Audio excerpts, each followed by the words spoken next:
കഥ ജയന്തി, രചന ഉമ എസ് നാരായണൻ, അവതരണം അബൂതമി. ഉച്ചയ്ക്ക് ഭക്ഷണം കഴിഞ്ഞ് പണിയെല്ലാം ഒതുക്കിയ ശേഷം ജയന്തി ബിജുവിൻ്റെ അടുത്ത് വന്നിരുന്നു. ഏട്ടാ, നമുക്കൊന്ന് വൈകുന്നേരം സിനിമക്ക് പോവുക.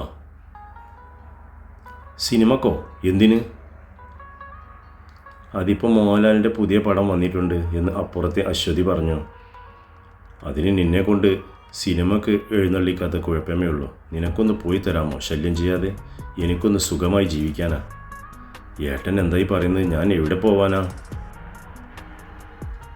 മുന്നിൽ നിന്ന് എങ്ങോട്ടെങ്കിലും ഇപ്പോൾ ഉള്ളത് മുഴുവൻ വെട്ടി വീഴുന്നു. ഇരിക്കണ കണ്ടില്ലേ, വീപ്പ മാതിരി. ഒരു സ്ഥലത്തേക്ക് കൊണ്ടുപോകാൻ പറ്റില്ല. എവിടെ പോയാലും തീന്മേശയിൽ കയറിയിരിക്കും. പരിസരബോധമില്ലാതെ തിന്നുപോരും. എന്നാൽ നീ നന്നാവുക. പോരാത്തതിന് ഒന്ന് പെറ്റപ്പോൾ വയറു മൊത്തം ചാടി. പുറത്ത് കാണാൻ തന്നെ കൊള്ളില്ല. തടിച്ചു തൂങ്ങിയ വരവീണ സാരി എടുത്ത അറിയാമെല്ലാം. ഏട്ടൻ എന്തൊക്കെ ഈ പറയുന്നത്? പ്രണയിച്ചു കല്യാണം കഴിച്ചപ്പോൾ അത്യാവശ്യം തടിയുണ്ടായിരുന്നല്ലോ. അന്നൊന്നും പറയാത്ത ആൾക്ക് ഇപ്പോൾ പറയാൻ കാരണം? ഓടി എൻ്റെ മുന്നിൽ നിന്ന് അസത്തെ തർക്കത്തരം പറയാതെ. ഏട്ടാ പതുക്കെ, അപ്പുറത്ത് മോള് കേൾക്കും. കേട്ടല്ലെന്താ, ഉള്ളതല്ലേ പറഞ്ഞത്. സങ്കടം സഹിക്കാതെ അവൾ പൊട്ടിക്കരഞ്ഞു. നിന്റെ പൂങ്കണ്ണീർ എൻ്റെ അടുത്ത് വേണ്ട.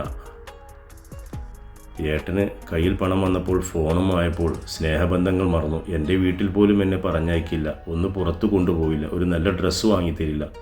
3 നേരം തിന്നാൻ തരുന്നില്ലേ? അതുപോലെ നിൻ്റെ അച്ഛൻ സമ്പാദിച്ച കാശൊന്നുമല്ലല്ലോ ഇറങ്ങിപ്പോരുമ്പോൾ ഏതെങ്കിലും എടുത്തും കൊണ്ട് ആണോ വന്നത്? ഏട്ടാ മിണ്ടാതെ ഇരുന്നോ? നിനക്ക് എന്താ വീട്ടിൽ പണി? രാവിലെ എന്തെങ്കിലും വെച്ചുണ്ടാക്കുക, ബാക്കി സമയം വാട്സപ്പിലും ഫേസ്ബുക്കിലും കളിച്ചിരിക്കലേ. എന്നെങ്കിലും ഒരിക്കൽ കാണാൻ നിൻ്റെ ഫോട്ടോ ഫേസ്ബുക്കിൽ ഓടുന്നത്. അന്ന് നിന്നെ ഞാൻ കൊല്ലും, പറഞ്ഞേക്കാം. ബിജു കലിതുള്ളി കൊണ്ട് പുറത്തേക്ക് പോയി. ജയന്തി കിടക്കിൽ കിടന്നു പൊട്ടിക്കരഞ്ഞു. എല്ലാം കണ്ടു മിനിമോൾ അടുത്തു വന്ന് ചോദിച്ചു, എന്തു പറ്റി അമ്മേ? എന്തിനാ അച്ഛൻ ഇങ്ങനെ വഴക്ക് പറഞ്ഞത്? നിൻ്റെ അച്ഛന് ഇപ്പോൾ അമ്മയെ വേണ്ട, അച്ഛന് സുഖിക്കണം പോലും. മോള് പഠിച്ചോ? അതൊന്നും കേട്ടില്ല എന്ന് വെച്ചാൽ മതി. മിന്നു 8ാം ക്ലാസ്സിലാണ് പഠിക്കുന്നത്. അവൾക്ക് വല്ലാത്ത വിഷമം വന്നു. എപ്പോൾ നോക്കിയാലും അമ്മേനെ വഴക്ക് പറയുകയാണ് അച്ഛന് പണി.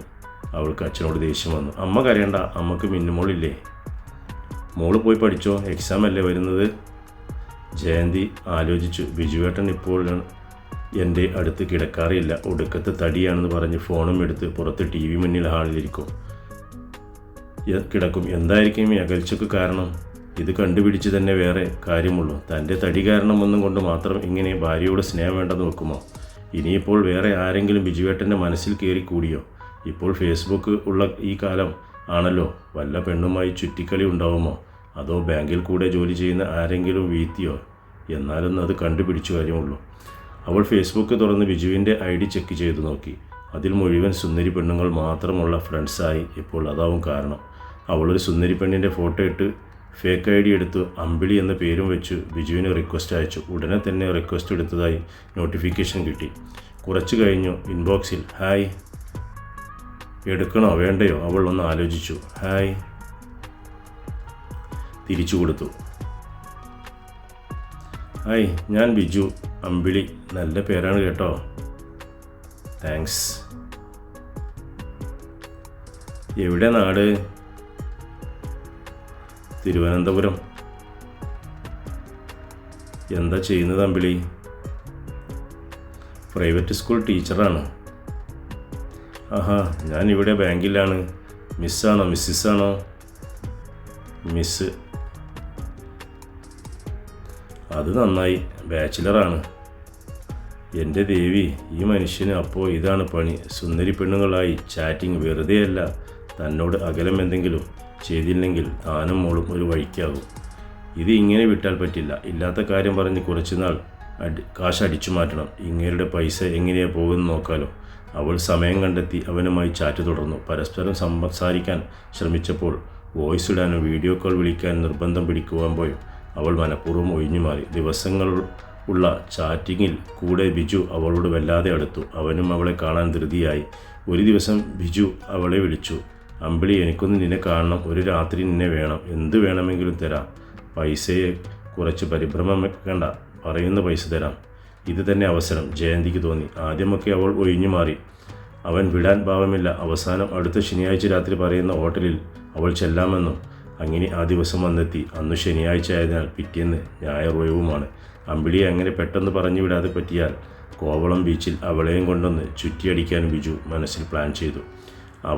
അവനാകെ ഉത്സാഹത്തിൽ ആയിരുന്നു. ഇതെല്ലാം കണ്ടു ജയന്തി ഉള്ളിൽ ചിരിച്ചു. ശനിയാഴ്ച രാവിലെ ബിജു സുന്ദരക്കുട്ടപ്പനായി തിരുവനന്തപുരം പോകാൻ പുറപ്പെട്ടു. ഇടി ഞാനിന്ന് വരില്ല, തിരുവനന്തപുരം വരെ പോകണം. നാളെ ബാങ്കിൽ രാത്രി വാതിലടച്ച് കിടന്നോ. പിന്നെ നിന്നെ രാത്രി വാട്സപ്പിൽ ഫേസ്ബുക്കിൽ നിൻ്റെ സീൻ കാണരുത്, പറഞ്ഞേക്കാം കേട്ടല്ലോ. ഏട്ടാ ഞാൻ കൂടെ വരട്ടെ തിരുവനന്തപുരത്തേക്ക്. എത്ര കാലമായി ഒന്ന് പുറത്തു പോയിട്ട്. വേണ്ട, നിന്നെയും കെട്ടി എഴുന്നള്ളിക്കാൻ എനിക്ക് വയ്യ. ഈ ശരീരം കണ്ടാൽ തന്നെ ആളുകൾ ചിരിക്കും.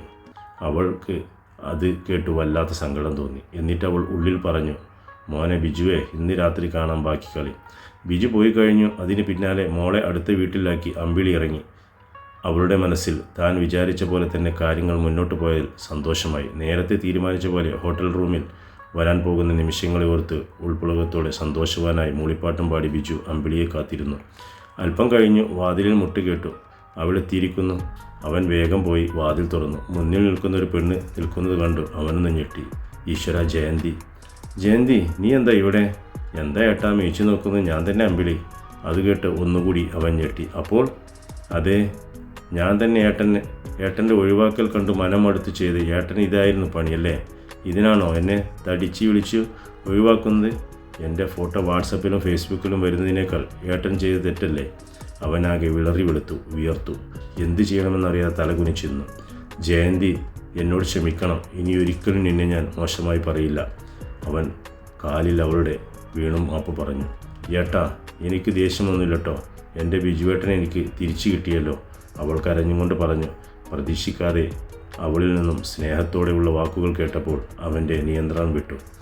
ബിജു അവളെ നെഞ്ചോട് ചേർത്ത് കെട്ടിപ്പിടിച്ചുകൊണ്ട് പറഞ്ഞു, ജയന്തി മാപ്പ്, എനിക്ക് പറ്റിപ്പോയതാ. എന്നോട് നീ ക്ഷമിക്കില്ലേ? ഇനി ഒരിക്കലും നിന്നോട് തെറ്റ് ചെയ്യില്ല. അന്നത്തോടെ അവൻ ഫേസ്ബുക്ക് ഒഴിവാക്കി. പിന്നെ ഒരിക്കലും അവൻ വേറെ പെണ്ണിനെ തേടിപ്പോയില്ല. അവരുടെ ദാമ്പത്യ ജീവിതം അന്നു മുതൽ വളരെ സന്തോഷം നിറഞ്ഞ് ശാന്തമായി ഒഴുകി. കുറവുകൾ അറിഞ്ഞുകൊണ്ടും വിട്ടുവീഴ്ചകൾ ചെയ്തും കൊണ്ടും പെരുമാറാൻ സാധിക്കുമ്പോൾ ആണ് ദാമ്പത്യ ജീവിതം അത്രയും സുന്ദരമാകുന്നത്.